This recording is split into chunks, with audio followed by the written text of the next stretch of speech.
Imagínate, ¿tú crees que no es emocionante estar viendo este show aquí? Bueno, no cotorreando, bueno, también, bueno, sería más emocionante si ahorita mm, pudiera ir por una botellita de tequila aquí al Oxxo, pero pues, ¿qué crees? Que hijos de la chingada no venden tequila ahorita. Es que eso es, pues no, hombre, es que pues, pero sí está emocionante, mira, pues, oscuridad completa. Igual el cielo también. ¿Verdad?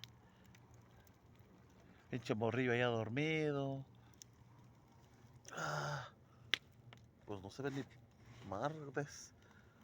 Pero es emocionante, muñeca. Te avientas un día y igual, pues, por una noche te llevarías tus 500 pesos. Digo, trabajando, no seas mal pensada. Bueno, y si piensas mal, también te creas. Bueno, sí, créete.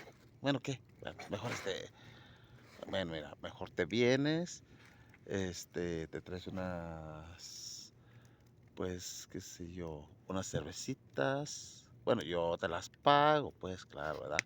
Aquí no estamos cotorreando, mira, ahí tu sentadita ahí, hasta parece que te veo ahí sentadilla ahí, y con tu hermosa risa, que ya ves cómo te las gastas, que ja, ja, ja, ja, ja. Órale.